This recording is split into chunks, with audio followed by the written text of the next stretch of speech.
hope so. I hope I tweeted this as well. I'm pretty sure I did. Hello, everyone. Welcome to the 20th episode of Tosh News of this wonderful second series.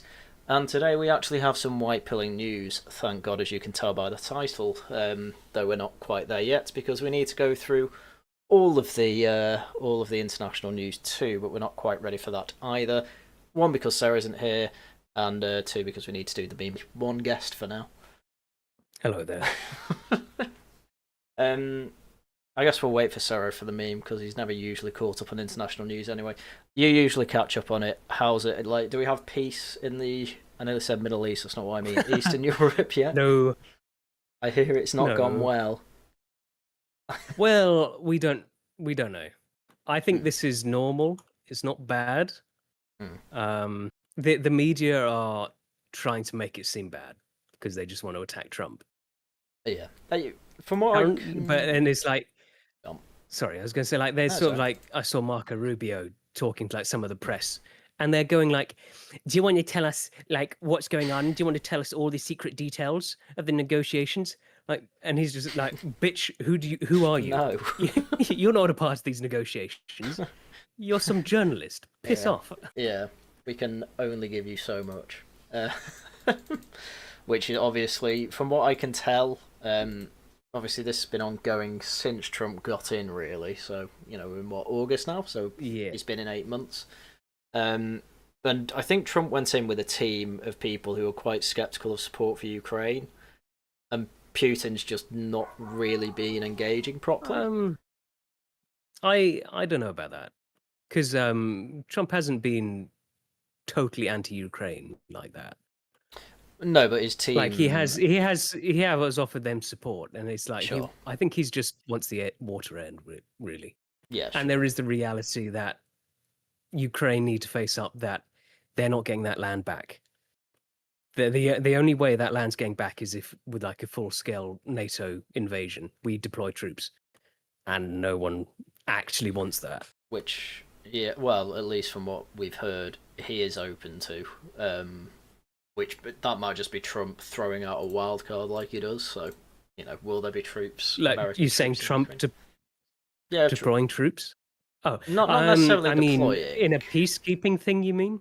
Afterwards? I've literally only read headlines, so like, maybe it was that. Yeah, I mean, the land that Ukraine has lost, Russia's got that. They've dug in. And like, we've given Ukraine everything we can, short of actual troops, so that they're not getting it back. And nobody wants World War III. And they need to face up to that. Zelensky's going, well, my constitution says we can't give up any territory. Okay, brilliant. Your piece of paper says, therefore, all of Putin's troops will just retreat. Yeah, it's not happening. We have these things called amendments in America, but anyway. Trying to tell that it's like, put the narrative that the EU leaders are all grumpy and like trying to make sure Trump stays on, but I've heard they're actually quite happy with how things are going. Yeah, why have I got no data going to YouTube? That's not good. Stream seems to have stopped for me. Oh, for God's sake, why does this keep happening? Well, I've clearly still got internet because I'm talking to you. I think... Welsh internet, though. Well, maybe. Okay, no, it's not. It's gone back to not receiving enough. Good. That's better than no data. Hello, Cero. And welcome. Hello. Sorry about my lateness. It's okay. We were just talking about Trump and how things are going with Russia, which appear to be largely kind of back where they were under the Dems anyway. I think something will come from this, though. Well, who knows? Yeah. Because, so then nothing ever happens, bro. So they currently in a ditch. Well, I mean, it kind of is nothing really happens, because it's basically just going to be what we have now is just going to be made permanent, I think. Because Putin's kind of got what he wants. Like, he's got the land he wants. He's got Crimea. He's got the land bridge there. It's in his interest to end the war now. Well, there you go. Yeah, that makes sense. I think that he is going to have to do concessions. He is going to have to give up, as in Zelensky. He is going to have to give up land. I think that's kind of a given at this point. Well, yeah. I think I can see Putin maybe giving up some of the territory, the more northern territory they've taken. That's not so important. That is mainly about the Crimean access. So there might be that as a concession. And Putin can sell that. I was going to say, is it kind of like in sales when you oversell? Yeah, that's the whole point. Like this is like like something like they like Trump and stuff have been saying about negotiations. It's everyone needs to make some concessions, Damn. Well, that's that's about as much as I care about America and Russia. People won't. There will be like the war hawks, the neocon types, who won't be happy because Russia has gained what it wanted from this. But that's force. The neocons, the what's it called? Yeah. Neil Ferguson's one of the bigger ones, possibly. Douglas Murray as well. Yeah, though he's much more. There's no end to the amount of other people's kids they're willing to sacrifice in a war against Russia. Yeah, brilliant. To be fair to them, I think the Ukrainians were largely happy to fight for their own territory. But yeah, the Ukrainians. But I'm talking about the Westerners who sort of want us to be involved. I don't. To be fair to them, I don't know if they wanted us to have direct involvement to the point of like having our men at the front line. Like they were fine with training, which I've not really got an issue with training. There were some people that wanted boots on the ground. Oh, I'm sure, but the examples I brought up, I don't think did, but I don't know. I've not listened to them in a while. Anyway, the whole point of that. Go on, Tharium. I can't see it being good for Zelensky, though.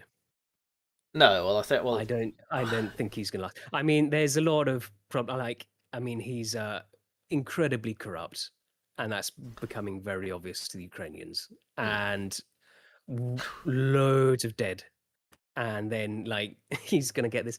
And one thing Westerners tend to forget about politics in Russia and the East, like Ukraine's part of that, is that there's always a dagger waiting to kill you.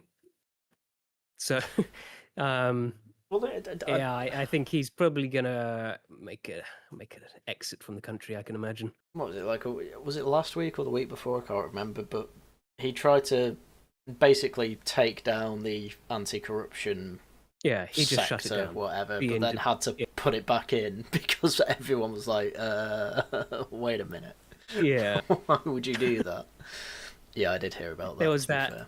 There's that clip that was sort of getting played around of some African politician going, I am against corruption, but when I am the corruption, I am all for it. Yep. Yeah.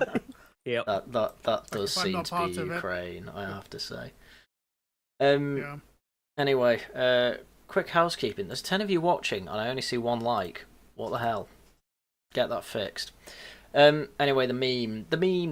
So this was posted to Twitter saying how it started. Obviously, Trump looking a bit smug with everyone else leaning over to have a go at him because he's a bit of a maverick. And now it's moved to how it's going, and it's very much everyone around the Oval Office. Also, there's Shinzo and Abe, rest in peace, not having any of their shit either. Oh yeah, Shinzo and Trump very much on. It's like the old JD and Trump. It's like the old version of that. I unironically smile when I see the edits of Shinzo with Trump. Like, what was it? One of my favorite ones was when there was the assassination attempt. It's like, what turned his head? It was Shinzo going, Trump-san! And he's like, Shinzo? Are you there? And then that's when the bullet, missed. It's like, what is it? That's my headcanon. You watch the earth, I'll watch the skies type thing. They were doing that when Starmer did the Island of Strangers speech, and it was Enoch Powell in the sky and Starmer on the earth. That was a good one. Anyway, speaking of immigration, migrants to be removed from Epping Hotel after council win injunction.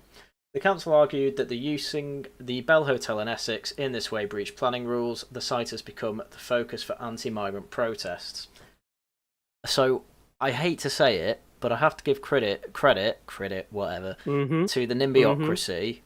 They are using the lawfare the correct way to do something I actually like, rather than try and save bats. In fact, no. If migrants are eating bats, obviously use the NIMBY laws to get rid of them. That's fine. I did think it was a little disappointing that they couldn't just say that we just don't like it. But then I guess it's like in their rules, well, I mean, they're not technically doing anything illegal, so the NIMBYocracy strikes again. I'm not being funny, but Britain has voted for we don't like this for like 30 years, so we have to find an alternative, and that seems to be use NIMBYocracy. Seems to work everywhere else. Why can't it work for the illegals? Asylum seekers. I'll also give credit to. I mean, Kenny Smith's the lolcow, but the local Homeland guys. Oh yeah, no, who seem to have set this up. They did really good. Really good work I threw out compliments their way in my video today. I was like, Homeland's got rid of the lolcows, and they've kept Kenny. But no, if all they do is become a protest group specifically for this, I basically won't have a problem. Well, I think it's the case of this is just that the guys doing it by themselves. I don't think there's much upper management in Homeland anymore. Maybe. Well, they did have Homeland placards at one or two of them, but I don't know if after the subsequent second collapse, if they've just kind of kept their own Epping group and moved away from Homeland. That's what I'd do anyway, to be honest with you. But especially because they would just be the only thing they were ever being asked is basically why are you all a bunch of Nazis. So I just leave Homeland to avoid the association anyway. But yeah, no. AJR Clegg, Callum Baker, can't remember. No, they were certainly a starting pistol for the protests. Asylum seekers will be removed from the Bell Hotel in Epping, Essex, after Epping Forest District Council was granted a temporary High Court injunction, despite a last-minute intervention by the government. The legal action followed a series of protests in recent weeks outside the site, after an asylum seeker who was housed at the hotel was charged with sexually assaulting a 14-year-old girl. I thought she was 13. He tried to kiss her anyway, and the guy was from Ethiopia, allegedly. There have been so many cases. It's easy to get them mixed up every single day. Well, I'm sure there was a second one actually of a guy at the Epping Hotel. At Epping? Yeah, Epping. What was the one where the woman was arrested because there was the guy who went into the blind. That was Canary Wharf. That was Canary Wharf. Okay, Yeah. I'm forgetting. Yeah, this is what I'm saying. There are too many. One is too many, but there are too many. Yeah, but this is 3 examples, and that's not even an exhaustive list, to be honest. No, that's what I'm saying. Yeah. So we're getting mixed up on just the ones that happened recently. Well, you are. And these are just people in hotels, not those who've been moved out. So yeah, I mean, it's just so much worse. HMOs are probably worse. Yeah, go on. I was going to say the article probably gets to it already, but my next question was, where are they planning on moving them to? Your house. Fuck no. Sorry. I'm definitely not. I'm gonna find out where Jack lives and put them right next to him. Just because no. Think about it. You want to put them next to arch NIMBYs because the arch NIMBYs are going to be the ones that make that impossible we'll just again. Kill them. Not necessarily. Well, not that I condone that. We're just gonna kill we'll them be in Minecraft. We'll go will be you're saying you want to move them into I want to move them back. What's the Hot Fuzz town? Sandford. Sandford, that's it. Sandford. You want to move them into Sandford, basically. I mean, Neighbourhood Watch Alliance. I mean, take care of things. That is absolutely not my position. They're not my words. They're words that were put into my mouth. It's just accidents. There's just a surprising amount of accidents. There's a lot of local village cults. Oh God. But no, I want these people moved back to France. Legal action. Anyway, I was saying the second alleged incident was basically someone in the hotel who beat up about 4 other people in the hotel and then tried to kiss one of them on the neck or something. Just sounds like he had an episode. I don't know. Um. Anyway, legal action followed a series. Oh, I read that. At a hearing on Friday, barristers for the council claimed Samani Hotels breached planning rules as a. Oh, that's the company name. As the site. Yeah, I don't like how close it is to Somali. First time I was reading through something, I saw Somali hotels. What? Wait a minute. As the site is not being used for its intended purpose as a hotel, and that the situation could not be much worse. The injunction sought by the authority requires the company to stop housing asylum seekers at the hotel within 24 days. Philip Coppell, KC, for the authority, said that the situation was wholly unacceptable and provided a feeding ground for unrest. He said there has been what can be described as an increase in community tension, the catalyst of which has been the use of the Bell Hotel to place asylum seekers. In his judgment, Mr. Justice Airy, it sounds very Irish, said that while the council had not definitively established that Somani Hotel had breached planning rules, the strength of the claimant's case is such that it weighs in favour of granting the injunction. He added that the risk of the injustice was greater if a temporary injunction was not granted. Further hearing on whether the injunction... Go on.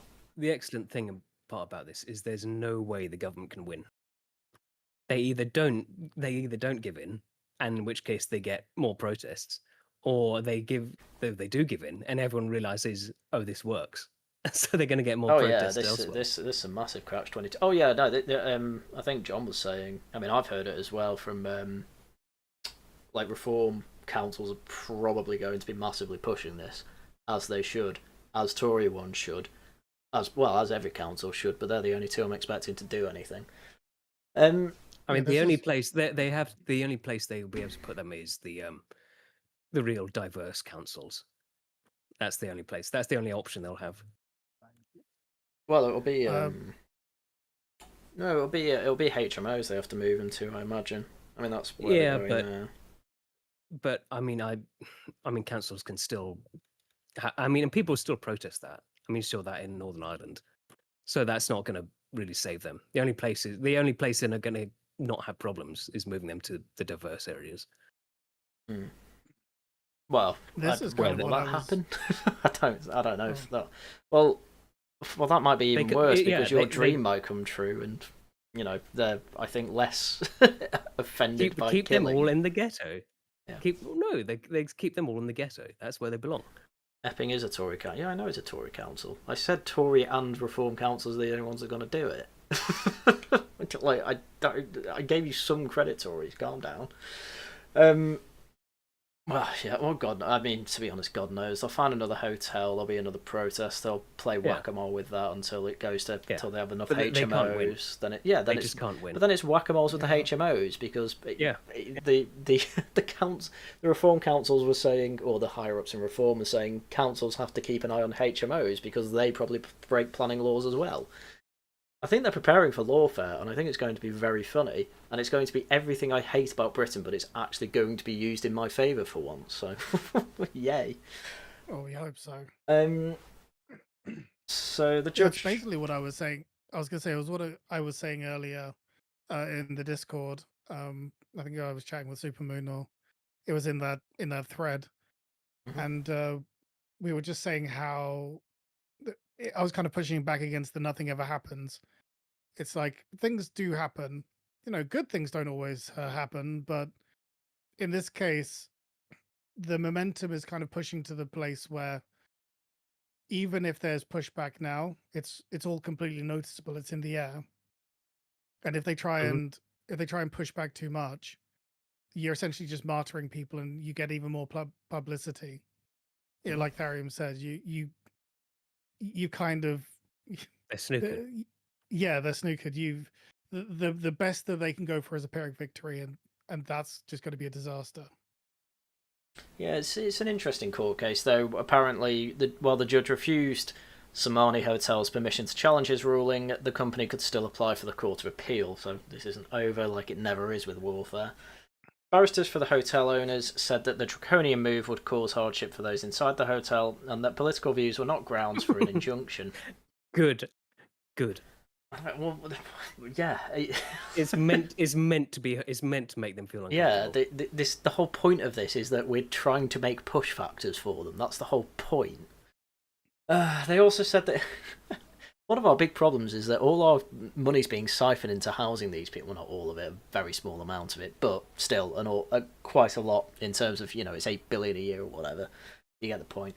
They also said that the contracts to house asylum seekers were a financial lifeline for the hotel, which was only 1% full in August 2022 when it was open to paying customers. Let it fail. I don't care. Yeah. Oh, my hotel. Oh, don't you realise I need these illegal immigrants here, otherwise my hotel would go bust. Shut up. Let it go bust.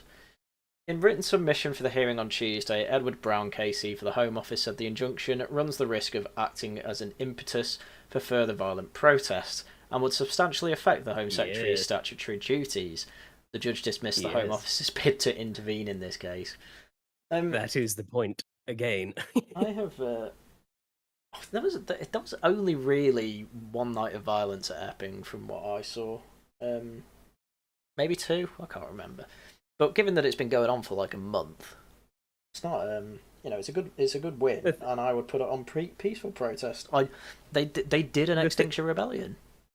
It was the thing is, I was going to say the inverse of BLM, or at least from what it seemed like from the outside, where it generally was like mostly peaceful and a little bit fiery in some places. Well, I don't even think that there was fire, but if you want to say fiery but mostly peaceful, that has literally been the Epping protests.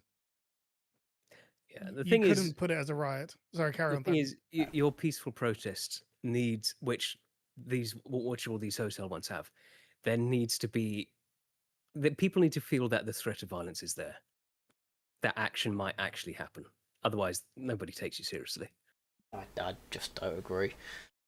That was never the case with Just Stop Oil or Extinction Rebellion, and they got everything they wanted. Well, no, the government already they didn't get what they wanted. The government was already doing that. Yeah, the government was already doing that. They weren't protesting; they were pushing at an open door.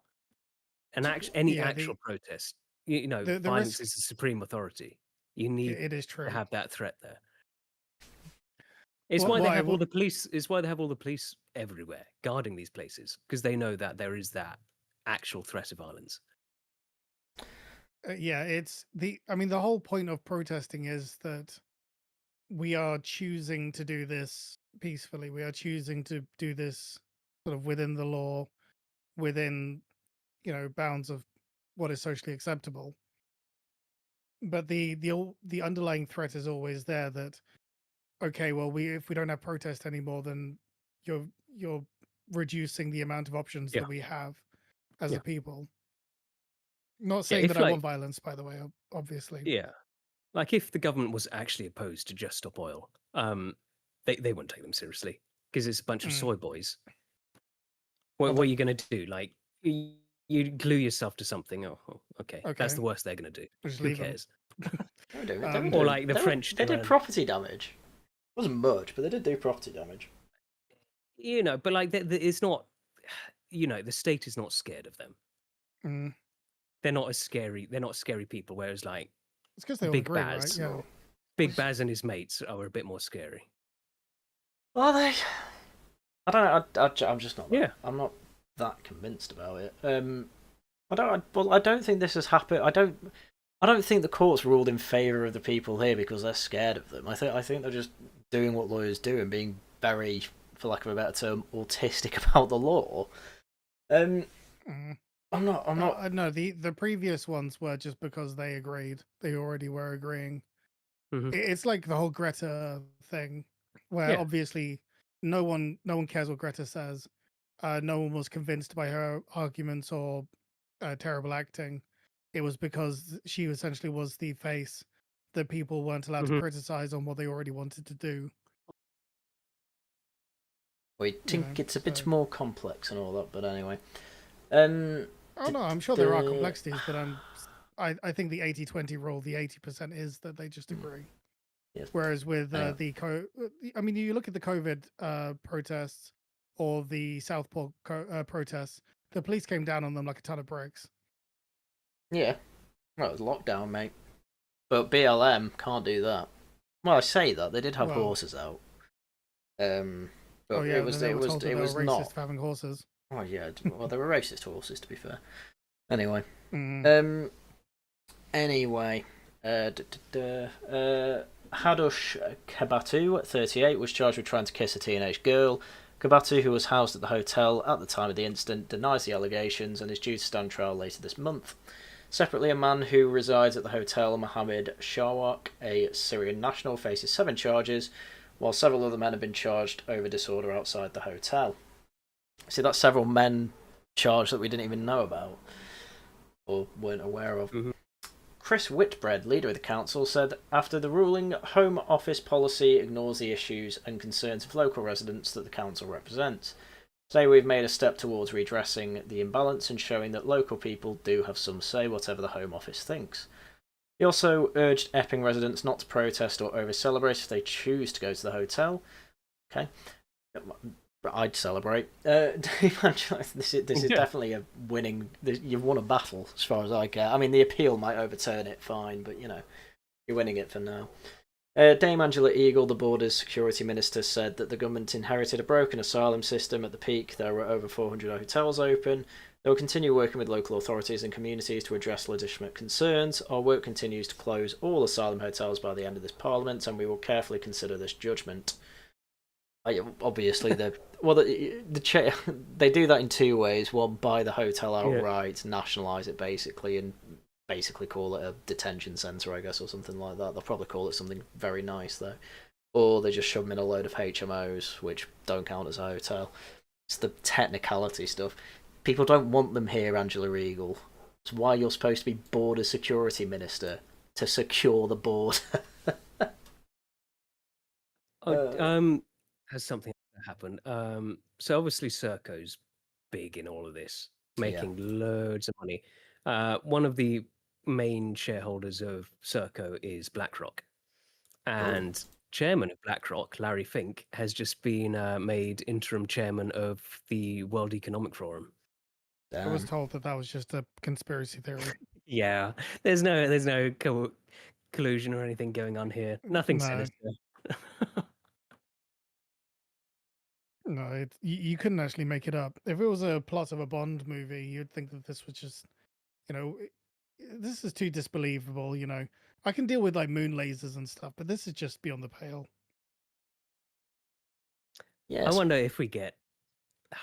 What would be fun would be if we get President Steve Bannon, and he will just take all the assets of BlackRock and Vanguard. That would be so funny. Well, I think that's going to remain a meme and a dream.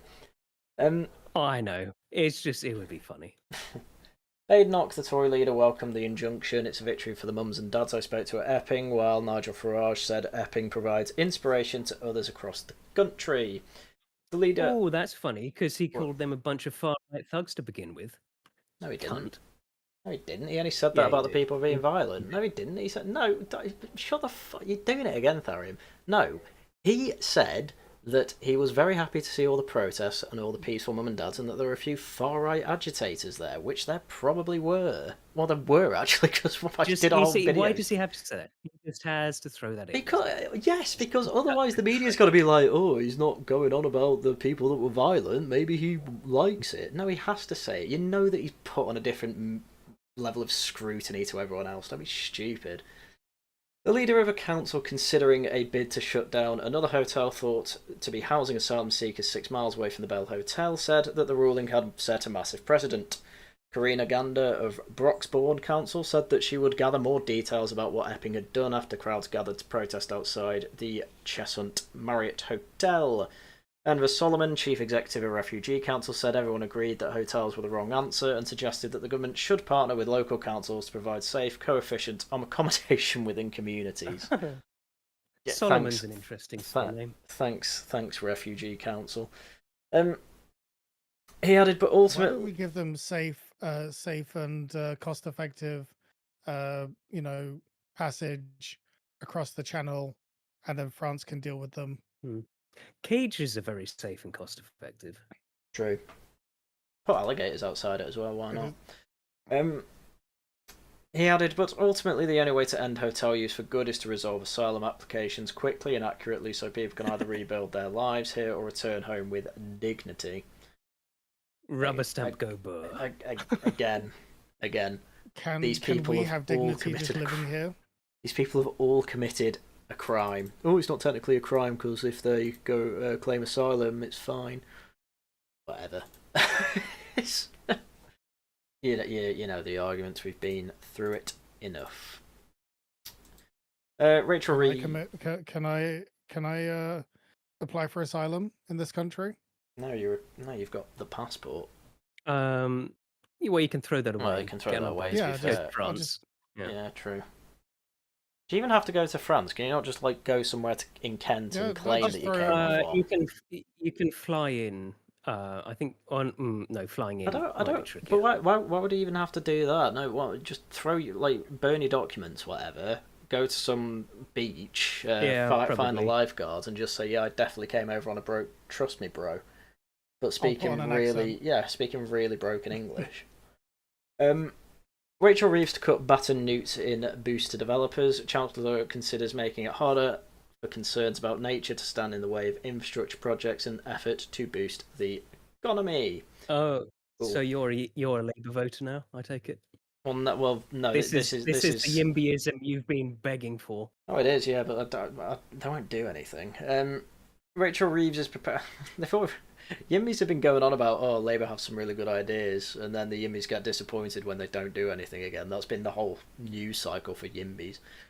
Reeves is preparing to strip back environmental protection in an effort to boost the economy by speeding up infrastructure projects. The Chancellor is considering reforms that would make it far harder for concerns about nature to stop development, which she insists is crucial. I've actually thought about breeding bats and then releasing them into areas where people don't people can then contact me and they can buy bats in their area where they want to stop development. I think that's a good business. That they're not even endangered. That's the stupid thing. She insists it is crucial to restoring growth and improving living standards. The Treasury has begun preparing for another planning reform bill, another one because they scrapped the first one, by the way, and is thinking about tearing up key parts of the European environmental rules that developers say are making it harder to build key projects. Thank you. Key projects is just houses for immigrants. It's not, though, is it? It'll be... Well, one of the big ones will be HS2. Another one will be roads. Oh, hate them all.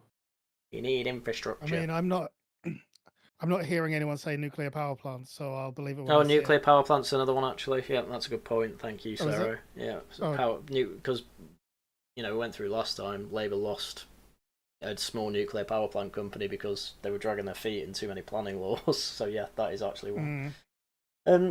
Ministers have repeatedly insisted that the current planning overhaul will not come at the expense of nature, promising a win-win system where developers will pay to offset environmental damage. Oh, not that paying to offset crap. Oh, we paid to plant some trees in the Amazon. It's actually usually a bit more robust than that. It's usually, if you have a massive data centre, you need a massive eco park right next to it that you actually look after. That's usually what it is. Reeves is understood to believe that the government must go significantly further after expressing frustration that the interests of bats and newts are being allowed to stymie critical infrastructure. Stymie, whatever. Good. She tasked officials with looking at based bats. Much more contentious reforms which are likely to provoke a furious backlash from environmentalists and cause unease for some Labour MPs. Blue Labour's not the worst thing in the world. They're still terrible, but they're better than these Reds and environmentalists. A smaller UK-only list of protected species is being planned, which would place less weight on wildlife, including types of newts, that is rare elsewhere in Europe, but more common in Britain. Yeah, this is also latent EU legislation, by the way, so are you pro-EU, Tharium? I am pro-newt. Developers would also no longer have to prove their projects would have no impact on protected natural sites under plans that would abolish the precautionary principle enshrined in European rules. Instead, a new test would look at risks and benefits of potential projects. Further curbs to this judicial review are being considered by Reeves to stop key projects being delayed by legal challenges from environmentalists. Again, I've read all that, And I reckon they're going to scrap this as well, because this government cannot beat its backbenchers, as we saw over and over again. So, there's a bit of backbench rebellion. Oh, no. And by infrastructure, if they don't mean steel fabs, chip manufacturing, or nuclear power, then I'm flat out not interested. Or at the very least, if they don't want to, start building, concreting over our countryside, can they at least fix the stuff that's already there, that's already like in disrepair? No, they just want to destroy the countryside. And put like solar farms or some Mm-hmm. nonsense. Mm-hmm. There you go. Well, yeah, I mean, if the infrastructure's solar and wind farms, like, I'm NIMBY there, sure. But I like trains. It is that and immigrant homes. That's all it is. The natives need homes too, Islamophobia definition review delayed as consultation paper goes viral. Angela Rayner's working group sought recommendations from a limited number of groups, but the Tory Conservatives critical of the plan disseminate it more widely. Angela Rayner has been forced to delay controversial plans to come up with a definition of Islamophobia after a successful Tory campaign to inundate officials with thousands of public submissions criticising the proposal. The Deputy PM set up a working group last spring to provide recommendations on the government on appropriate and sensitive language to describe unacceptable treatment, prejudice and discrimination against Muslims. In a move condemned by critics, the government attempted to limit public input into the plans by circulating the call for evidence only to a limited number of groups. But the plans were derailed after Claire Coutinho, the Shadow Equalities Minister, found the link to the online consultation form and circled it widely on X and other social media platforms. Damn, what a hero. It led to the government being inundated with thousands of responses, all of which now need to be processed and considered before a working group can provide its recommendations. I think we got involved in that. I think John shared the link as well.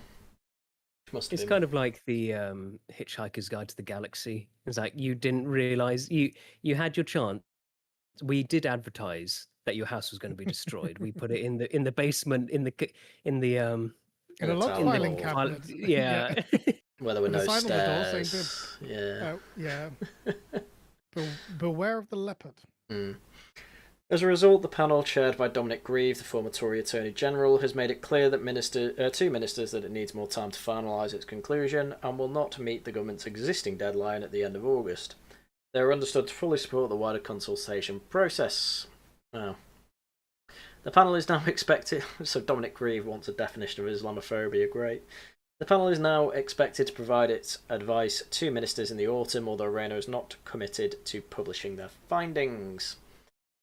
Rayner announced plans to consider a new non-statutory definition of Islamophobia in February after Labour signed it up to the definition in opposition, which critics says is too broad and covers legitimate criticisms of Islam as a religion. That's always the problem with it. It's the same with anti-Semitism. Sometimes it's like, oh, that's obviously way too wide. You can be anti-Zionist and not anti-Semitic, and it's like, yep, that's true. There are plenty of anti-Zionist Jews.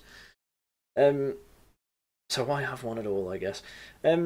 They fear any formal government definition will have a chilling effect on free speech, while Badenoch, the Tory leader, has claimed it will create a blasphemy law through the back door. But supporters insist that any definition would not be legally enforceable and would have no impact on free speech. The government source said Rayner had set no date to come up with a new definition. Sure. What? Oh, no impact on free speech. Yeah, I know. Yeah. We're you're not so allowed to used say. this. You're not allowed to say all this. You're not allowed to say all this. No, this is not an impact on your free speech. So as far as they're concerned, no, it's not. It's with their idea on what you are and not allowed to say, then as long as you're staying within their bounds, then no, they're not impacting free speech, comrade. You are free to make fun of JD Vance. Yeah, that's fine. You have free speech. Yeah, it literally safe edgy. That is what they believe. Right. Angela Rayner demanded rights for staff to stop in a heatwave. Employers will be required by law to control temperatures at work by providing extra breaks, according to the proposal. I love that phrasing there. Control temperature at work. Like, okay, I'll just turn down the sun a bit. We're not allowed aircon, Miss Rayner. We are not allowed air conditioning in an awful lot of buildings. I mean, to be fair, But the pictures outside work, like, would you well, do yeah, that? what do you do about that? Yeah. Well, weren't they planning on blocking out the sun? So Yeah, true, they were. yeah, they Oh, were that's planning true. Yeah. to. And as I've said, every heat wave, anyone who's against that is being deported. Like, I am blocking out the sun. It's too hot. So Angela Rayner was one of 5 cabinet ministers to support the introduction of mandatory maximum working temperatures. The Deputy PM told the previous government to roll out urgent guidance on safe working temperatures during the heatwave in 2022. Employers will be required by law to control temperatures at work by providing extra breaks, ability to work flexible hours, or to finish early if temperatures were exceeded. I will say, God, this was What about years air ago conditioning? now.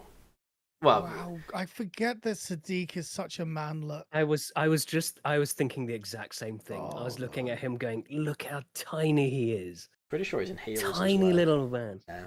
I almost wonder if like the photo was edited, just a really spiteful journalist. Yeah, or it's Yeah, like it's- perspective, but no, he is just No. that tiny. They've actually made Angela Rayner shorter in that picture. Well, I was going to say this was ages ago, but I remember one of my sister's friends working in Topshop or something. The air conditioning broke where she was working, and they ended up. It was a heat wave at that point. They were working like 34-degree heat because there is a minimum temperature by law that you don't have to work below. There wasn't a maximum, at least at the time, and I don't think there is now. And obviously now we're getting more heat waves. I'm more thinking, well, if there's a minimum one, you know, if your heater's broken, whatever, makes sense. It's like, why not have a maximum one if your air conditioning's broken or whatever? I'd scrap them both. Oh, okay. I would Which just allow air conditioning. yes. West Streeting also supported the suggestion. On July 18, she posted on social media, "We need urgent guidance for safe indoor working temperatures, and the government must ensure employers allow staff to work flexibly in the heat. Where is the plan to keep people safe?" That doesn't make any sense. I did. Go on. Wait. I did have an idea. So maybe this is why part of the reason why they're importing the immigrants. Because if you've seen some of the new like arrivals, it'll be in the middle of summer and it'll be boiling hot, but they'll be in some big puffer jacket. Some of these newcomers, how do you manage that? So maybe that's why they want them. You know, you will staff the shops in the heat. I mean, it was very funny when I had a Cypriot friend at uni in the house, and whenever we'd go out and it'd be like really warm, like 27 degrees or something, obviously all the Brits shorts, you know, tank tops basically, and then the Cypriot guy in a jumper, jeans, like warm boots. It'd be freezing for him. Oh god, and unions suggest that the legal limit should be 27 degrees for manual jobs. I mean, I'm not being funny. Like, is that outside work though? I imagine so. Yeah. Above that, you just don't work. Well, okay. That's what they. I imagine so. I don't know. I mean, unions are any excuse not to work. And is that like times are right? Yeah. Is that get back to work, peasant? Also, how does it work? Does it mean just once you get to there at some point in the day, or does it have to be at that temperature or over? I think it's while it's at the temperature, you wait for it to go down again. Okay. Man, we should make a thermometer business. The health and safety executive, the industry regulator, has chalked up proposals for workers to be able to down tools when it gets too hot. It is expected. I like that idea. That thermometer business, yeah. Well, my thermometers, they never go above 27 degrees. It's just the cutoff. Business owners, buy them.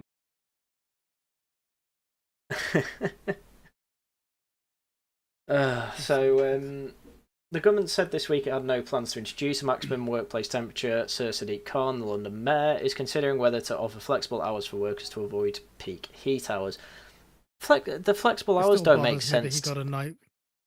Well, it still bothers me that he got a knighthood. I mean, he was elected in like 3 times. It makes sense. No, it doesn't. You get elected into any major office 3 times. It just kind of happens automatically. It shouldn't be though. I hate that. I hate the sodding singers getting it. I think I hate pretty much everyone who gets knighthoods these days. I think Putin should get a knighthood as well. Then, like, how many times did he get elected? He's not. He's not British, you moron. Neither Sadiq Khan. Hold on. Well, he would just need to come in on a boat, right? So then he's British. Yeah. Well, we'll need to get If citizenship. he just identifies as British. Sorry. If Sadiq Khan can get it, then so can Putin. He can, but he hasn't. Anyway, I was going to say, flexible working doesn't even make sense. That just means work from home. It's hotter at home. You don't have air conditioning. What are you talking about? No one's allowed it. You're not even allowed heat pumps that can be reversed to air condition. You can get little AC units now. But that's even stupider thing. They're not one, not as efficient, and two, not even good. They're not even that good. Because Tosh has one. The government doesn't care about that. The government just cares about the fact that they think that their ideas are very good, and so therefore you can't have efficient air conditioning. You have to get AliExpress air conditioning. Damn. Any questions? No. We just live in a stupid... That's a NIMBY law, by the way. No air conditioning allowed. NIMBY law. Anyway.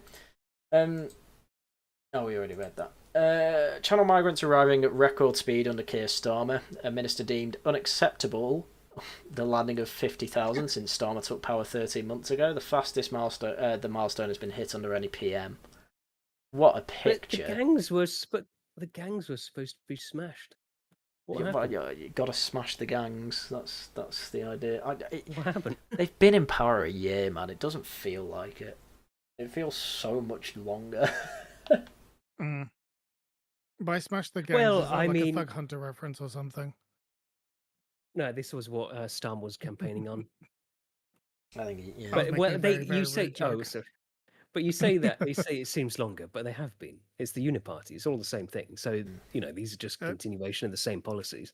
That is actually kind of true. Nothing's changed since Tony Blair. Oh, well, there you go. Yeah. You're wrong though. It's actually got worse. Take that. The trend. The line has been going down constantly. To be fair, I'd actually say it got slightly better under Sunak, but not it didn't. Good enough. Only slightly, only because Boris Johnson was so bad. Exactly. So Boris boosted it, and then they also they hide everything, like we found with the Afghans and stuff. All government statistics have been massaged in whatever ways. Well, they're not even massaged. It's just nonsense statistics most of the time. To be honest with you, you know how I've said it before. You know how they get immigration statistics. They just get a couple of people to go to an airport and have a random sample. Just ask and then people. The following year they go, oh, actually, we miscounted, and there was 200,000 more. Yeah. Every time it's revised, it goes up. If it's ever about the economy, it's revised down. Anyway, more than 50,000 small boat migrants have crossed the Channel to Britain since Sir Keir Starmer came to power, the fastest the milestone has been reached under any PM. One of Starmer's frontbenchers said the record was unacceptable as the figure was reached 13 months after Labour entered number 10, 7 months earlier than under Sunak. Baroness Smith of Malvern, the Education Minister, suggested it was not Labour's fault and blamed criminal gangs who had got an absolute foothold in the tragic trafficking of people across the Channel. Do they realise it got worse? Right. Well, I mean, it would have got worse under anyone. That's fair. But you have actions you can take. You can see the boats. You can stop them. You can. You don't need to just take them in. Tory was going to like me for this. I'm still a bit of a simp for the Rwanda scheme. I still think that was the best thing. The Rwanda scheme included taking in loads from Rwanda as well. Like all of their retards and sick and terrorists and whatever. Anyone Rwanda didn't want, which, this is Rwanda we're talking about. We just have to take them in. All right. With the caveat of we don't do that, the Rwanda plan's good. Anyway. Oh yeah, Dead End Satellite, good point. Suella Braverman saying today that she stands by a record in 2023. Absolute genius woman. What is she doing? What we're facing is a criminal endeavour which has got long roots in the ground, I'm afraid, she told Radio Times. Asked on Sky News, Times Radio, asked on Sky News whether she was suggesting the government was not to blame, Smith said, "We are taking responsibility. I don't believe it's our fault that it was unable to take root in the way which it has done by a government who failed to do what was necessary at that point." But then you look at the graph, it's... 2022 to 23, up to this point, they're all pretty similar. Yeah, it's 25, same, really. Yeah. I mean, that's... It's not a huge difference. I mean, it's all way too much. Well, yeah, basically, after... It seems... Compared to 2020, after COVID, things just went mad. Well, I don't even mean that. After July, all these numbers seem to be based entirely on the weather. Did you have a good August? Oh. Yeah. Then it goes up. And we've... we actually did have a good August, so I'm surprised it's gone down there, but it might jump up again, you never know. Anyway. I mean, it's down, but it's still above all of the other years, right? Yeah. Miranda was a deterrent. It wasn't supposed to fix the issue on its own. Yeah, fine.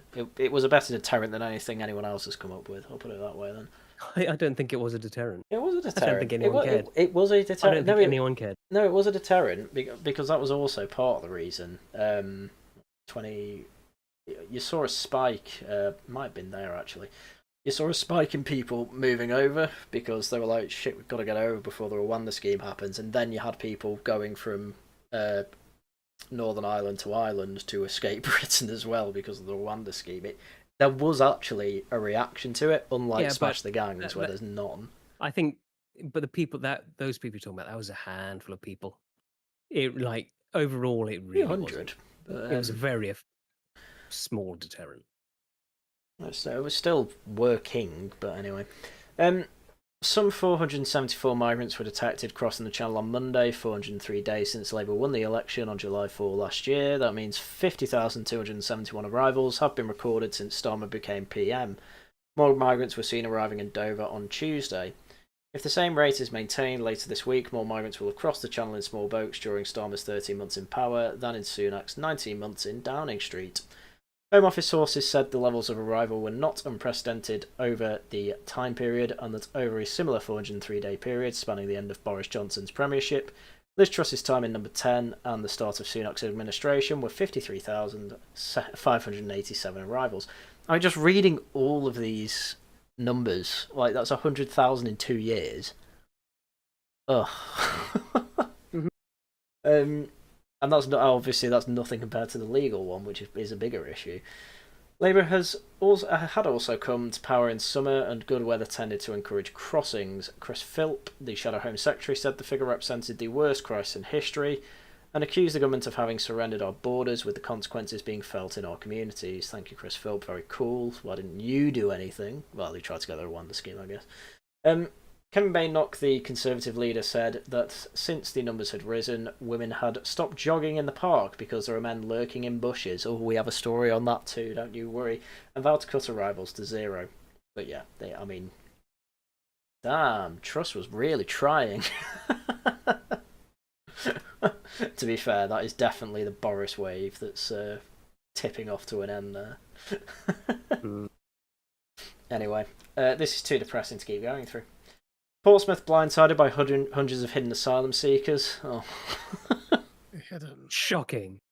You don't say. A council that's... Oh, wait, no. This is it, right? Do you remember they did the ninja sword ban? It was all of these ninjas. This is where the ninjas were. Yeah. Yeah. I like to imagine with the, I think it was 1980 something Offensive Weapons Act? Well, this is basically the first ninja weapons ban. All of these ninja weapons got banned, like shuriken, karma things, like anything like that. All the typical ninja weapons. I like to imagine that there was a secret ninja war that no one apart from the government realized, and millions of ninjas died. That's why. Oh no.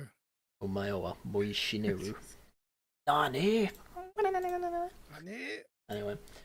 A council that said it could not take any more asylum seekers has complained to the Home Office after it discovered that hundreds of migrants were being housed locally without its knowledge. Portsmouth City Council discovered last week that 55 rental properties were being used to house at least 3 asylum seekers each, accommodation known as homes of multiple occupation. Yeah, occupation. In 2023, James Hill, the city's Director of Housing, told the Home Office the system's capacity was such that they couldn't support additional asylum seekers. However, at a public meeting in July, hosted by Amanda Martin, the Labour MP for Portsmouth North, figures came to light and revealed the number of private properties being used to house migrants had risen from 10 at the end of 2019 to 58 in April 2024. Last week, the council confirmed with the Home Office the number was in fact 55. Oh, so they lost 3. That's good. Martin unearthed the data. I don't actually understand why they're here, but sorry, carry on. I mean, we've gone through why so many times. Martin unearthed the data. But why are they here? Because we give them houses. What do you mean? Because we give them free stuff. They're engineers who want to contribute and love Britain. Oh yeah. Oh, Think of the GDP. Sometimes they might want to kiss a 14-year-old. Well, don't let your 14-year-olds out then. It's what happened in the 90s with Pedo-geddon. God. Blue Peter. No. I liked Blue Peter. I don't want to. Yeah, they never had a paedophile problem. They had a cokehead problem with Richard Bacon. Well, I'm sure there were Jimmy Savile appearances on Blue Peter. Who knows? Possibly. There must have been. Maybe there's like a rule. It's just like, was it, they live long enough to become the villain. So Blue Peter just ended before it could become like, a hotbed or a cesspool. They just totaled themselves. They went out as heroes, maybe. Hopefully. That's my canon. Anyway, the point of this is that Martin unearthed the data after Clear Springs Ready Homes, a housing company subcontracted by the Home Office to provide accommodation for asylum seekers, wrote to a parliamentary committee in June as part of an inquiry into asylum accommodation. Portsmouth City Council said it had since complained to the department that it had not been notified about the use of these properties. We were previously not aware of the number of properties being used in the city, a spokesperson said. We have made it clear that the processes the Home Office has are not adequate and they should be formally notifying a senior officer. The HO routinely subcontracts private companies, including Clear Springs, to provide accommodation for asylum seekers via HMOs. These are classed as rental homes with shared facilities and at least 3 tenants from different households, which landlords require a licence to operate. But yeah, point being that, this is just Portsmouth. There will be probably hundreds, possibly thousands of homes of multiple occupants that, the councils just don't know about.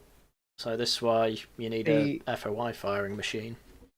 They said it needs licenses, but I'm sure because Serco will be behind much for this because they do all the contracts for this, get people to rent their properties to them.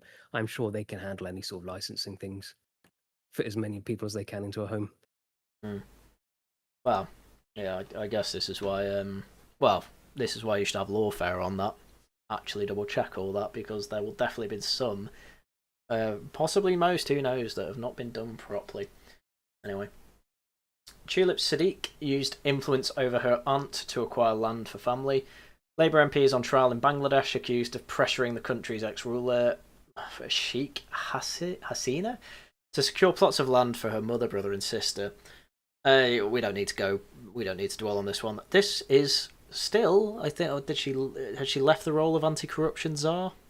She's the anti-corruption minister anyway, or was. And she's literally being done in Bangladesh for corruption. You couldn't write it. So she's using her position in the government here to pressure the ruler in Bangladesh? I think her aunt. She comes from a family that were like ruling Bangladesh or related to the family ruling Bangladesh, and I think her aunt was part of that family. She did resign as the anti-corruption minister. No foreigners should ever be allowed in government. You've got to you need at least 3 generations of native ancestry, otherwise you're just not allowed.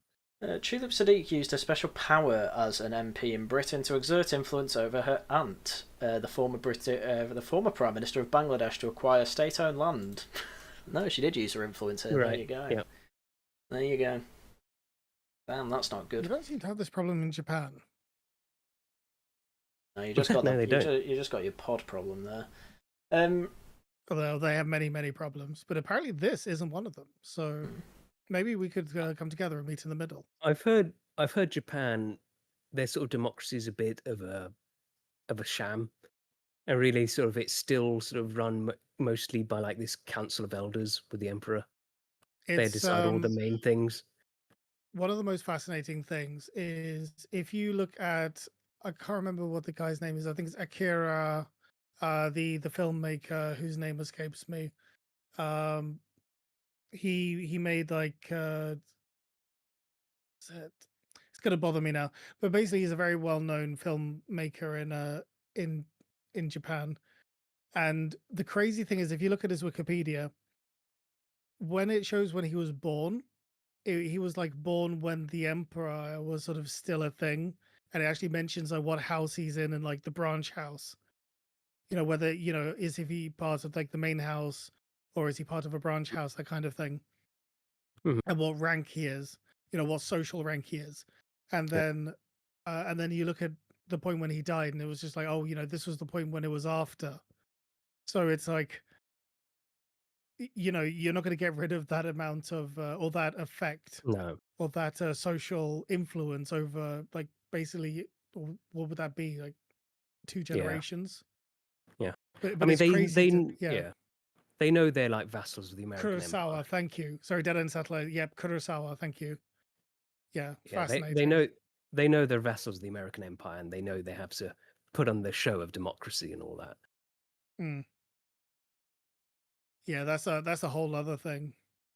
Though, what was it? They had a huge breakthrough. Well, it wasn't recent anymore, but they were actually allowed to have their own army or whatever, which was a huge thing for them.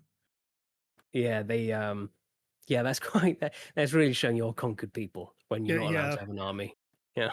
Mm. America says no. Oh, okay. Yeah. Anyway, Labour Council left Palestine flags up while removing Union Jacks. Birmingham City Council's plan to remove hundreds of Union Jacks and St George's flags have shone a light on community tensions in England's second city. Can I just... Why were people like Callum trying to claim that, like, only put up the St George's flag because that's the only one they care about? Mm-hmm. That's not true. Because they do. No, it is. Tharium, the St George's flag. The St George's flag is a much more powerful symbol. So they're taking down both equally anyway. Come on. No. Such a ridiculous statement. No, it's not. It is. No. The Union Jack is inclusive.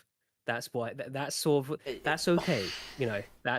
But the English flag, that speaks to just the English people. Deal with that this is dorky take. Exclusive. Honestly, I do. What do you mean? I do actually have Retarded. the Union Jack on my house.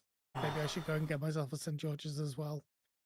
Like Rishi Sunak both. is not English, despite what you say, and the English flag is more powerful. I'm afraid the English do not agree. The Labour Of course Council... they agree. No, they don't. The Labour Council in Birmingham... Fraser Nelson doesn't, but he doesn't count. Well, of course he doesn't. He's You're Scottish, so you dead moron. wrong on this. Fucking hell. The Labour Council in Birmingham has accused of double standards for claiming to be unable to take down Palestine flags while removing English ones. A row erupted after residents put up hundreds of Union Jacks and St George's flags on lampposts in a patriotic outpouring over the past fortnight. The council issued a statement saying flags and other attachments... Sorry, I can't get over this. Just the Union Jacks inclusive. Oh no, you're capitulating to them. What is wrong with you? That is our flag, you moron. That's why they're taking it down. Look, the Union Jack has always been okay, whereas the English No, it flag, hasn't. the St George's Cross, has. Okay, look at the difference. No one says you're racist for that, whereas the English flag has been completely demonized for decades. Hindi Andrews today saying it was white supremacist. What are you talking about? It's called the butcher's apron. It is not the same. I would say it's not the same. I would say to us it's not the same, but to people who don't hold the Union Jack or the St George's flag as importantly as we do, to them it's all bad. To the London bubble, they're all as bad as each other, and they don't actually differentiate between the two because it's all white Anglosphere. Oh, they doesn't do. matter. Well, no, they I'm know saying that the English is worse for them. Do you remember? So the example I'll give you. Do you remember the coronation?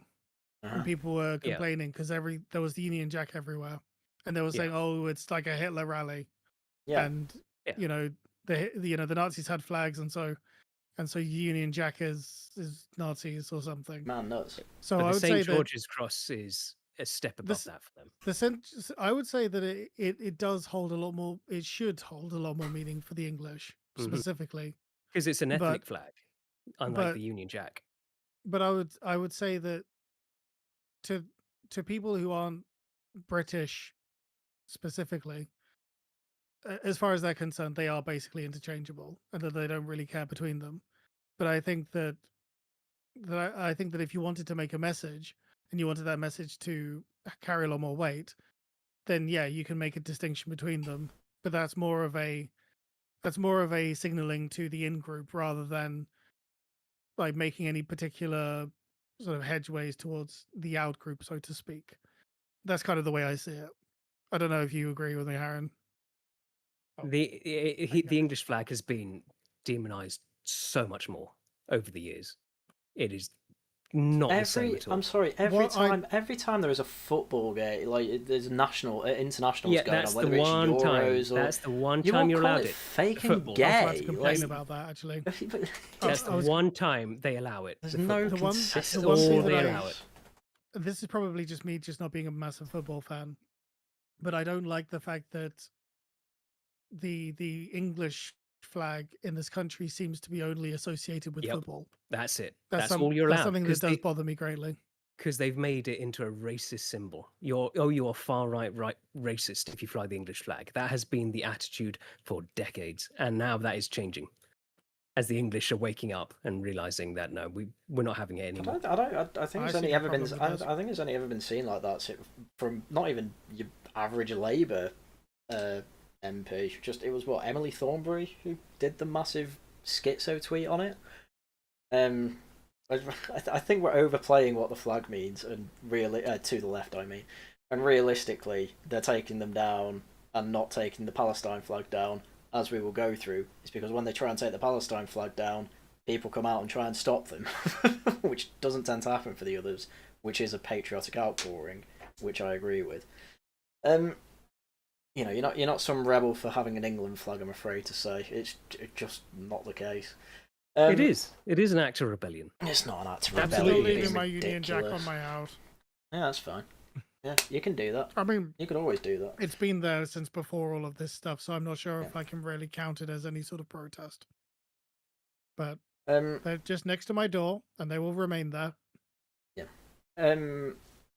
Anyway, the council issued a statement saying flags and other attachments such as bunting and advertising could put lives at risk and will be taking them down. I do like that framing. That it just sort of gives the English flag is the herald of doom. Where it goes, death follows. That's quite based framing from them there.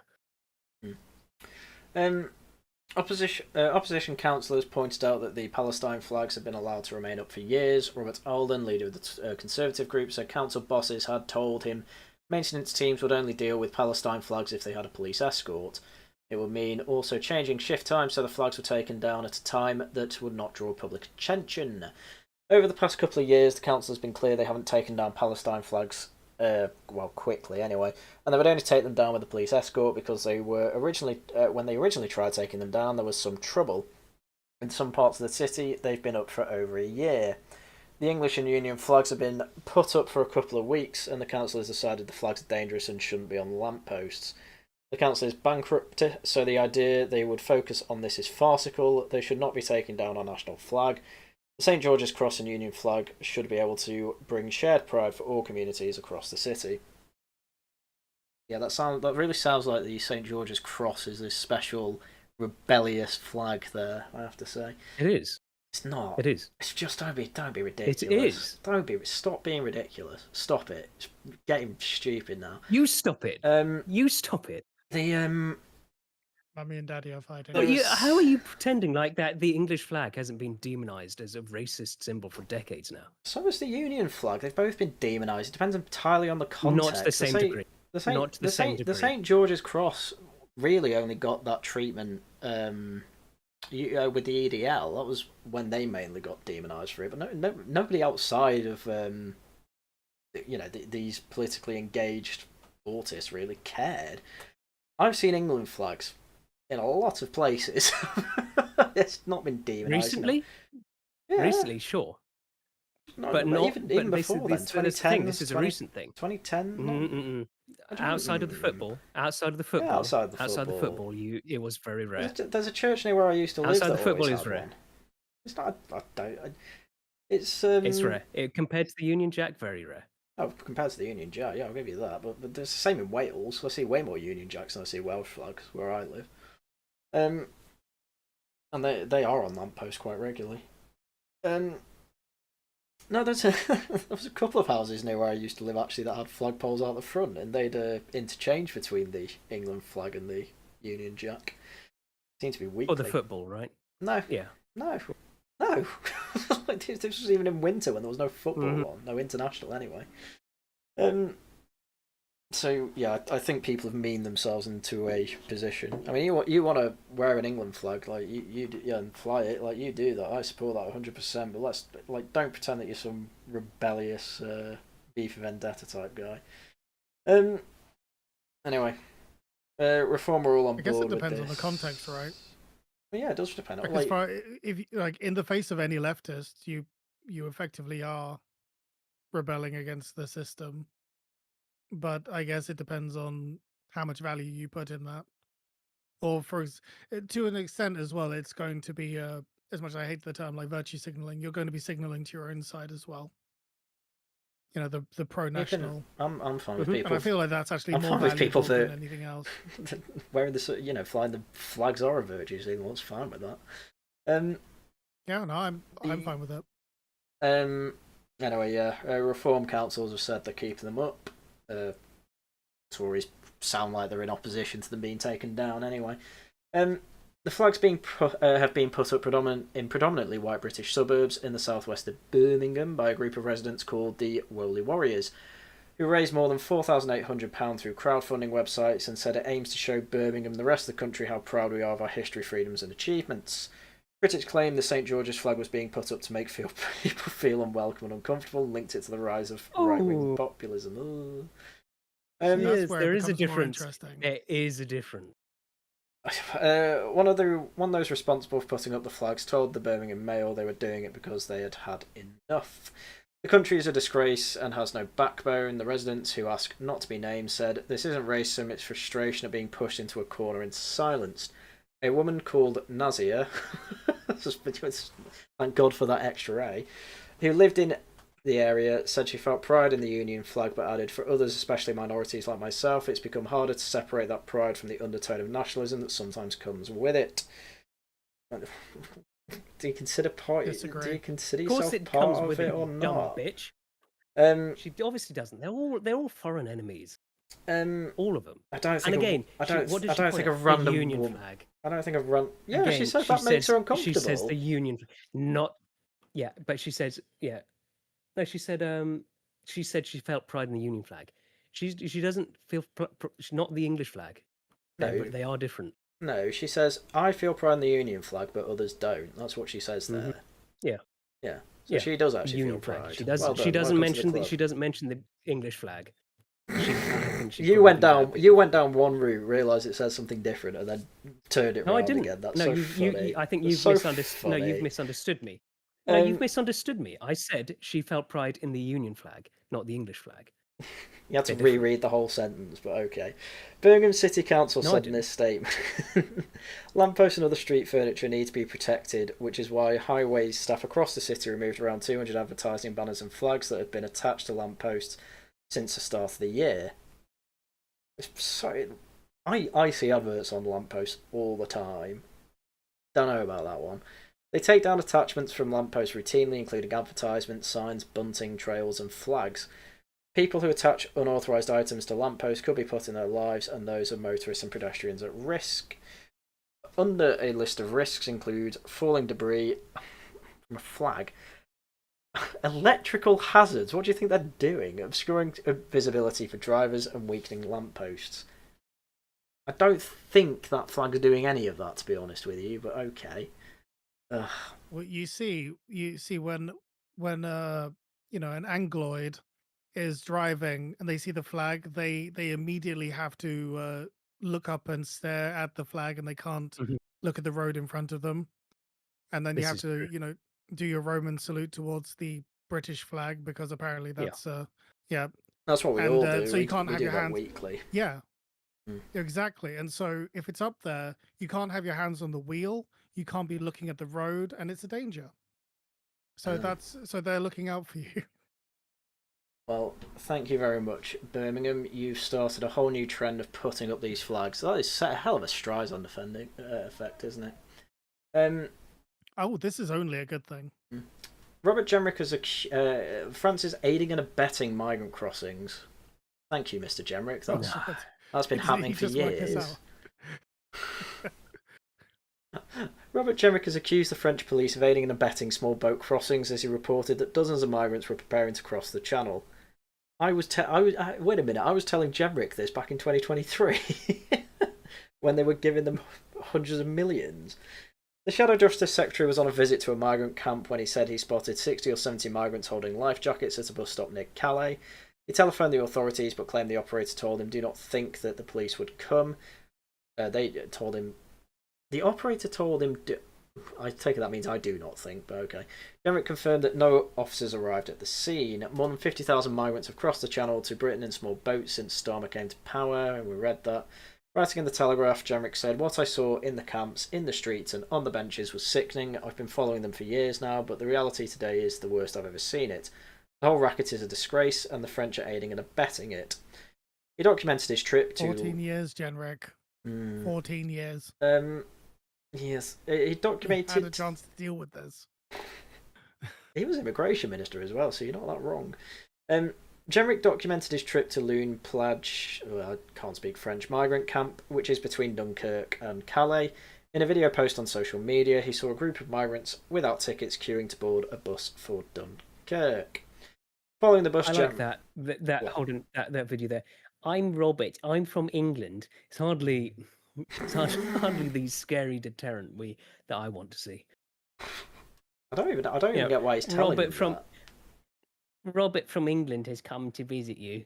Oh, that's going to put the fear of God in them. He's at least he's not fat anymore. Following the bus, Jenrick... It doesn't count. Ozempic doesn't count. Following the bus, Jenrick said, "It looks like an everyday occurrence. We've been in and around the beach for about 2 hours and we haven't seen any police presence. Zero. Zilch." By 4 a.m, Jenrick said the group had disappeared. At daybreak, we find the migrants have gone. We don't know where. There's still no sign of the police. He rang officials again and said that the migrants were nowhere to be seen on the beach. I'm in Dunkirk. I saw a large group of maybe 40 or 50 illegal migrants in the cemetery off the main road by the beach. And the operator replied, he does not think that they're going to come, but he's going to give the information to the police and the police will decide, blah, blah, blah. But yeah. What are the police going to do? Well, a lot of the time, people are claiming that the police only do it for, like, the official cameras and things like that. To be fair, I have seen... who was it? I think it was Ordinary Things. He actually randomly went to France when he was talking about rise of the right wing or whatever. And he actually managed to catch migrants being caught by the police, so they didn't think they were being recorded. So it must happen off camera as well, but I can't imagine it's that often. And, well, Jenrick's showing that here, at least. But, yeah, as we said before, 14 years, mate. Their ferry service is well documented. Well, they pick up them and then take them halfway to us. Yeah. Oh, they're in our waters now. Oh, God. British horse racing to go on strike over betting tax rise. Thanks, Reeves. British racing will take the unprecedented step of going on strike next month, cancelling all meets for a day in protest of the proposed rise to betting tax. 4 events due to be staged on September 10 at Carlisle, Uttoxeter in Staffordshire, and Kempton in Lingfield Park in Surrey are to be scrapped. The first voluntary racing blackout in the sport's modern history is expected to cost the industry about £700,000. It's actually not as much as I thought it would be. That's it? Yeah, I was thinking that. That's actually not that much. Why do you care? Billions get bet every year. Like, what do you want? £700,000? Well, I think it's to send a message. It is only a day. The the chosen day is just before the start of the St. Leger Festival at Doncaster, which PM Starmer and his wife Victoria attended last year. Are they even still together? Yes, but they're not seen together much. The British horse racing... Go on. I'm fighting the urge to make an Yeah, Uma reference. Oh, that's one. Oh, I remember with Starmy mentioned. I saw that his beautiful little Ukrainian twinks. Their trial has been put off for like 250 days. It's been delayed. Amazing. Because I want to see what comes out in that trial. Imagine if he. Why did you know? Why did you know the Prime Minister's? Well, you don't want to know how he fights the gangs, or why he smashes the gangs. Carry on. Yes. Anyway, the Horse Racing Authority is campaigning against the Treasury's proposal to raise the 15% tax paid by bookmakers on profits from racing and other sports bets placed in the UK to 21%, the same level due on online slot and casino games. I actually do think that's ridiculous. Why are you equalising that? Horse racing horse racing should basically have a tax relief because it is a great British institution. Like, come on. The sport is heavily dependent on the separate horse race betting levy of 10% paid by bookmakers on annual gross profits on racing wages, which amounted to £108 million paid back to the industry in 2024 to 2025. So, if it's going for 15 to 21%, that's an extra 6%. I mean, what you're expecting maybe another 50 million from that, maybe a bit more. Is that really worth it? Industry bosses have warned that the... In fact, no, it's not even... Yeah, no, it is about that. It's about... No, it's about a third, sorry. Yeah, it's not even that. It's more like 30 to 40 billion. Is that worth it? Okay. Well, I mean, I can see... Like, people are going to still be betting. And people can't stop gambling, so they probably think it's just easy. Boo. Anyway, there you go. Taxes have to be raised. It's going to raise peanuts anyway. Well done, Reeves. You're annoying everyone. I think someone mentioned... It just dawned on me why... What? I was going to say, it just dawned on me why they were happy to try and ban pornography for the detrimental effects to children. However, they wanted to not touch alcohol or gambling. No. And I just realized just the sheer amount of money that is involved.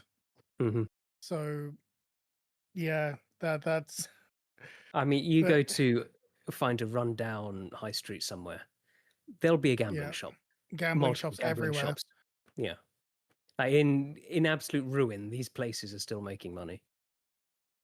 Like I went back to my where my wife's parents live, and I literally saw the Holy Trinity. It was like a Turkish barber's next to a phone repair shop, next to a vape shop, and just around the corner was a gambling place. And I was just like, nah, nah, absolutely not.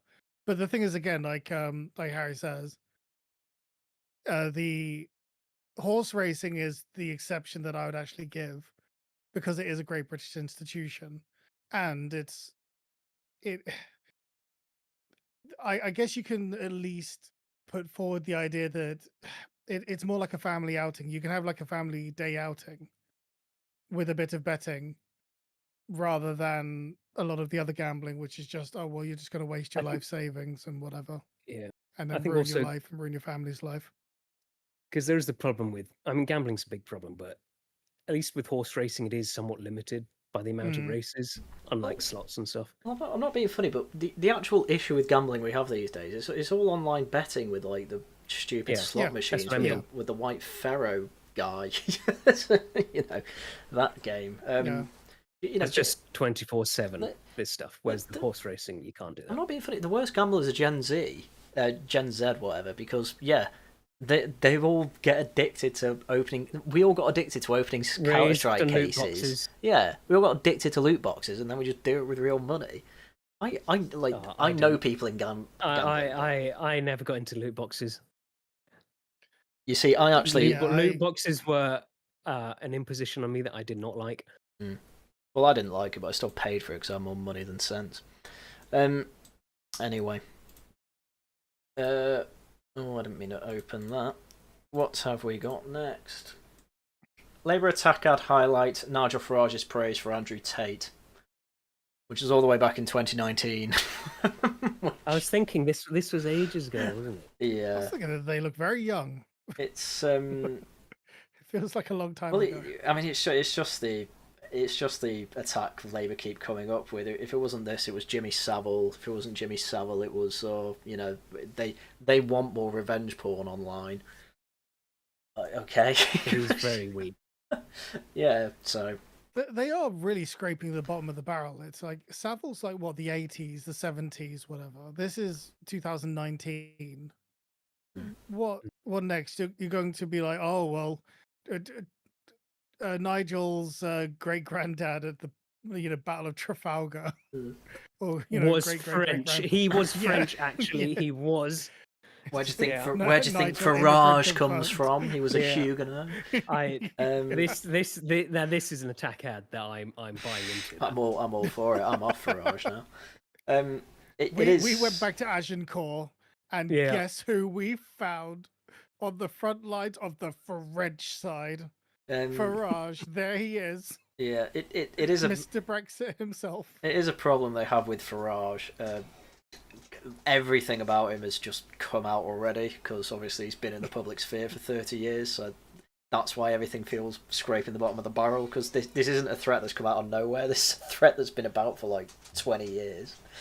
But now it's just come for Labour, and they are not very good at this stuff. I mean, I saw Morgan McSweeney is now heading a Farage attack department or whatever in number 10, and people were like, oh, Morgan McSweeney knows what he's doing, but people seem to forget, like, it was a walk in the park, the last election for Labour. It was theirs to lose. I don't think it takes that. It doesn't really prove his skill, that. I'm not saying that he's necessarily bad, but you can't say he's necessarily good just because they won the last election with him as campaign manager or whatever. But you get It's the like a point. football team, but half of the other team just didn't even bother showing up. It's just like, Hold and you on. won the match. I've got a question here for Caleb Grover. What no. on earth are you on about? Which There bit? is a popular one with the younger third of Gen Z with a pig pirate. Oh, is he talking about like gacha or gambling or something? Oh, maybe. Yeah. I mean, they're all on Kick now, so that's funnels them into the gambling. Apparently, Kick it's got a lot of gambling money, but apparently they actually let you opt out of gambling. They are a legitimate streaming site, but I'm sure like there's funnels to get you into the gambling. Probably. Well, there you go. Yeah, probably. Zora Sultana. Jeremy Corbyn capitulated on anti-Semitism as Labour leader. Yes, he did. Probably not a good start. I mean, this is probably the last thing I'd be saying. I would probably not try to bring attention to this when I've got Jeremy Corbyn trying to start a new party, but there we go. Well, you say that, but then again, I mean, anti-Semitism is the cool new thing these days. Yeah, for weirdos. Feels like a retro. Oh, Is there like a name for like when a retro thing becomes popular again? I feel yeah. like anti-Semitism is that sort of that trend that just keeps coming back. I mean, well, there's a reason for that. Well, I've But, been given many reasons of them, some of which have come across to me as dubious. I but mean, I'll let you carry on. I mean, I'd say Israel is the least popular country globally right now. So, you know, people just they're not hate doing life's themselves any winners, man. favours. It's so sad. I'm thinking Congo, Yeah, well, but God I doesn't. guess it because depends on your perspective. God doesn't, because God sees the need to keep punishing them. Yeah. Well, why do you keep giving me your hardest battles? Because you're my strongest soldier, you know? Life's winners. The co-founder of Jeremy Corbyn's new political party has accused him of capitulating on anti-Semitism while being leader of the Labour Party. I mean, she's already really annoyed everyone at the top of this supposed new party. Sultana said Corbyn should not have accepted the International Holocaust Remembrance Alliance's definition of anti-Semitism because it famously equates it with anti-Zionism. I actually, in my video earlier today, checked that. I didn't see where. I literally searched the entire page for Zion, There was no mention of Zionism. So I don't know what she's talking about there. Unless they did the cringe thing where they misspell it so that you can't read the text. Well, they did Zionism instead. They're Zionists. So God, I hope not. Possibly, yeah. Labour incorporated the definition. Like when I will write my magnum opus and I'll just write Khazar Milkers every time rather than anything else. Rather than Zionism. Yeah, that's understandable. Have a nice day. Labour incorporated the definition into its code of conduct in 2018, but did not include all of its examples, including claiming that the existence of a state of Israel is a racist endeavour, which is a stupid thing to say, to be fair, because that's true of every country, if that's your standard. I was going to say, don't they just hate nations? Yeah. Corbyn was eventually... Unless you're Ukraine or Gaza. Yes. Though, having said that, if you do constantly have a go at one particular country and don't think it should have existed, it's probably not far-fetched to say you don't like the people either, but there we go. Corbyn was... Yeah, it's kind of like how they say, oh, I just have a problem with the religion and not the people. You don't get one without the other. Yeah. Corbyn was eventually stripped of the Labour whip after refusing to acknowledge a report on the prevalence of anti-Semitism during his leadership of the party between 2015 and 2020. God, that was 5 long years. Claiming it was dramatically overstated for political reasons. Yeah, but they definitely had a problem. I mean, frankly, the extremes always seem to have a problem with that particular race / religion / ethno-religion, whatever. Speaking to the New Left Review Journal, Sultana said Corbyn's Labour had capitulated to the IHRA definition of anti-Semitism, which famously equates it with anti-Zionism, and which even its lead author, Kenneth Stern, has now publicly criticised. Cool. The Board of Deputy British Jews accused Sultana of grave insult, pointing out that the IHRA definition has been adopted by the government and public institutions in this country and around the world, and is supported by the overwhelming majority of British Jews, and is a clear measure in defining anti-Semitism. Ooh. That's not a good attack. This is kind of like her point. Okay, yeah, the Jews like it. Well, of course they do. And, or other countries like it. Oh, well, of course they do, because who runs them? That's, this isn't a good attack against her. The Jews run all the countries, what? Trump 2.0 has made me reconsider some things. He just likes Israel, man. And then like we're seeing like their plan to clearly just send all the Palestinians into Europe. That's been their plan from the beginning, and we're seeing that sort of start to happen now with the child refugees. It's like, oh, okay, just not happy with them. Okay, well, anyway, I was just laughing at another blunder for the Jeremy Corbyn party. I'm not sure it is though, because I think their voter base is very anti-Semitic, so I don't think it is a blunder. Okay, it's a subsection of a subsection of the voter base as a whole. It's not going to win them any. Well, it might win them a seat, to be fair, but that's about as far as it'll go. They're Islamo. Yeah, but they're the Islamo-Communist Party. They're the Islamo-Communist Party. They never had. Well, that's going to split as well. They're going to hate Zora Sultana. They never had too many gay friends. Yeah, that's the point. They never had a huge voter base anyway. But with their voter base, very localized, like they're anti-Semitic. So I think I don't think it's a blunder for them as a party. Well, it is if they want to. It is a bit bizarre though, because if there are two things that communists and Islamists sort of definitely have in common, historically they weren't exactly a fan of the gays or the Jews. So it's a funny place that we've ended up in. The modern communist, sure, but like a lot of the Middle East is quite, it's very state run. They are quite sort of, you could apply, there are elements of communism there.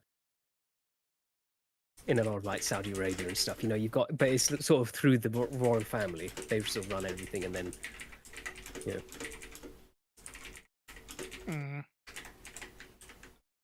I don't know as much about that. Anyway, tear down Clive of India statue outside Foreign Office, Pearce says. Yep. Just the latest. They will never stop. Baroness. What is with her face? Baroness Debonair says the statue commemorating Clive's establishment of British rule in India was historically inaccurate and unhelpful to Britain's attempt to build relations with this country. Okay. Clive, who has become the first Baron Clive of Plassey, but who history knows as Clive of India, is one of the most controversial figures from Britain's colonial past. No, one of the most based from our colonial past is the correct word. While employed by the East India Company in the 18th century, Shropshire-born Clive led the victorious British forces at the Battle of Plassey against indigenous fighters, and were later held liable for the Bengal famine, which is thought to have killed up to 10 million people. Is it that many? I think they're exaggerating that. Numbers, probably. Yeah. Well, I don't know. I don't even know how they kept count of the population in those days. The historian William Dalrymple has called him an unstable sociopath. Debonair, who was in line for Labour's culture secretary before surprisingly losing her Bristol seat to the Green Party in last year's general election, said the Whitehall statue designed by John Tweed in 1912 was a shocking piece of a sculpture. I'm not sure what the statue of Clyde should really have a place outside the Foreign Office, she told the Edinburgh International Book Festival.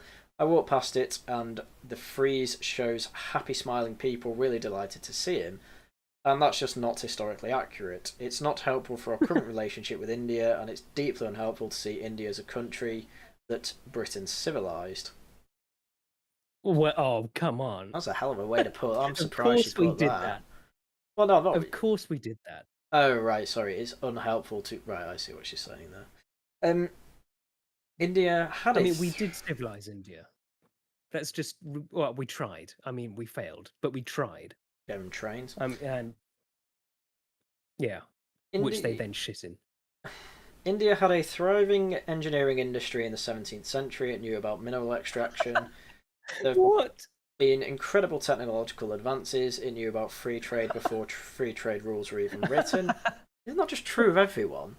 What is this? Yeah, I've got something I will barter for this. Okay, Yeah. We're going to go back to ancient Sumeria now, are we? Yeah, like cavemen knew about free trade. That was closed down by extractive. This is what she's talking about is she's talking about the idea, like the Marxist idea of capitalism. Yeah, that's what I was going to say. Nobody traded until Karl Marx said, "Oh, this is capitalism." What people have been doing for all time. Yeah, like legit, they think that the trade was a 1900s or an 1800s thing, and then prior to that, it was just like, I don't know, was it food, state of nature? Yeah, it is a bizarre thing. It is this sort of end of history thinking that we seem to find ourselves in. Also, that the past was the past was a different place to where we are now. Anyway, nah, keep the statue. Don't care. Laters. Here we go. Running from catcallers. No, they should make it bigger. Make a bigger statue of him. Yeah, why not? Running from catcallers, LBC joins undercover female police officers in crackdown on people harassing women joggers. Just, I really can't be bothered reading it, to be honest with you. Well, the thing is, like, it's not a crime. No one was arrested. No one was because it's not a crime. So, the police would go, "Woo, put the sirens on, stop people," and then just tell them that's offensive, and then go off. And then they advertise this on the internet. Her ass was enormous. Officer, you don't understand. They've actually made 18 arrests, some of which were during the jogging patrols. Actually, but that's is an arrest just them stopping them though? I think that's what that means. No one was actually detained or anything because it's not a crime. So I think when they say arrest, they just mean the stops. Well, within minutes, a man in a large truck honked and made gestures out the window as he passed them. Aye. Oh. That's the thing. That's not a crime. You can't send him to jail for that. One of our officers was honked within 10 minutes, then another vehicle slowed down, beeping and making gestures just 30 seconds later. That's how frequent it is. Someone slowing down, staring, shouting, even if it's not always criminal. I don't know when it is. Exactly. It can have a huge impact on people's everyday lives and stop women from doing something as simple as going for a run. We have to ask, is that person going to escalate? Are they sexual offenders? We want to manage that risk early. This is about protecting women and girls in public places. We want them to know that we're out here and we're taking this seriously. It just feels all so lackluster, you know. Yeah, and I'm not the first person to say this. I'm pretty sure someone, I think there was actually a really good tweet about this. But do we not have more important things? No. For the police to be no. Stop noticing. Even if you're policing Twitter, you know, there's at least a chance. Oh, okay, Stop sorry. Noticing. You're noticing. Sorry. Stop it. But something about police underfunded, something. I wonder if any of the catcallers were of the diverse persuasion. I wonder if the police stopped them.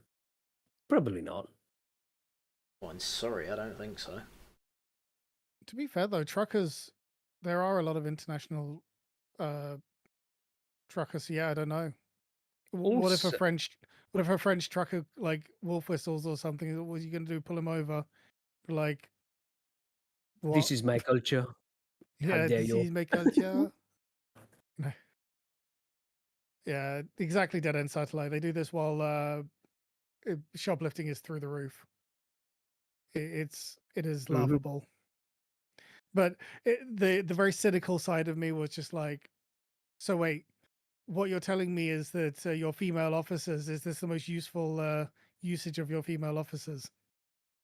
What are the police saying by this? What are you saying? Leo Curse, he was talking about this, and he said when he was working for the police, they were trying to do a prostitution sting, so they asked for a couple of volunteer officers, female officers, to pretend to be prostitutes, and they had some old ugly woman who applied, and he was saying it's fine because nobody, like people would stop, see her, and then just leave. And so they didn't get any stings from her. And then they tried with the younger officer, and it was like 10 minutes, and they get someone. 10 minutes.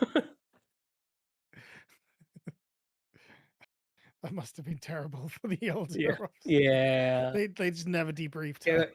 I think it's 3 hours they had her out. No hits whatsoever. No.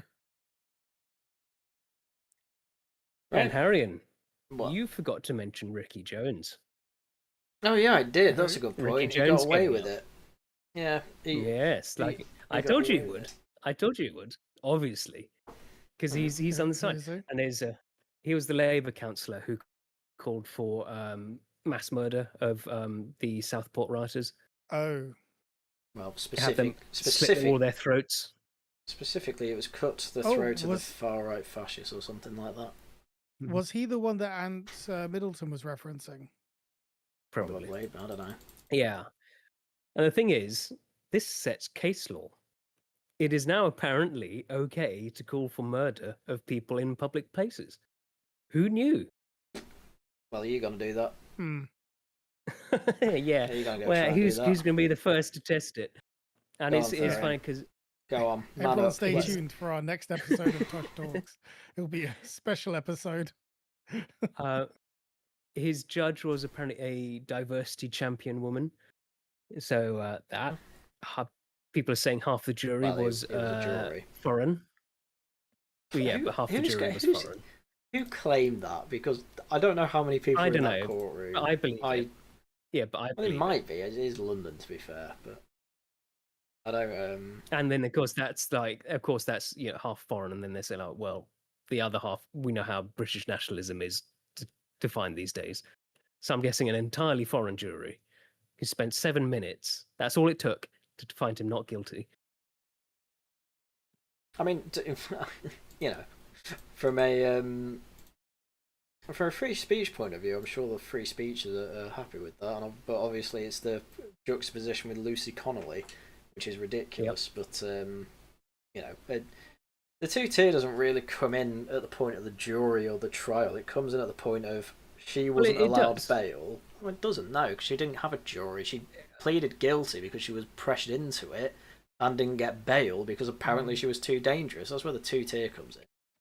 No, but the juries, like one of the things you see in multicultural societies is that juries just do not work. Yeah, I know, but I don't know who was on that jury, and people who are in there will obviously know. but I'm not trusting reportings on exactly who was in the jury. You're making massive assumptions there, so I don't. Well, I think this isn't a jury I mean, problem. if it's from a diverse area, it's going to be a diverse jury. Yeah, but you say, that's how it goes. But then in Bristol, like all the jurors were, well, we don't know what they all were. But in Bristol, they all got off with ridiculous crime too. I get the whole. I can't remember the Singapore guy's name. I get that whole point, fine, but I think if we're gonna be anti-jury, I don't think this is necessarily the case for it. Cause that's not the specific bad. Well, I mean, it's this but it is, but it is another just a victim of multiculturalism. That you're importing people who just don't know, don't care, don't understand like the importance of jury systems. So they're just going to go, well, my guy, yeah, innocent. What is this? It's just another one of those things. That just I think we've just lost because of multiculturalism. I think you'd expect more split juries on that level. We don't seem to get that either. Anyway, that'll do it. So thank you all for watching. There'll be a Tosh Talks next week, no doubt. So do get your what they call your topic suggestions out there. I'll do a call for that soon. On the Discord, Thursday it is Hollow Knight. Saturday it's Laughing at the Guardian with some Warman. Should be fun. Yeah.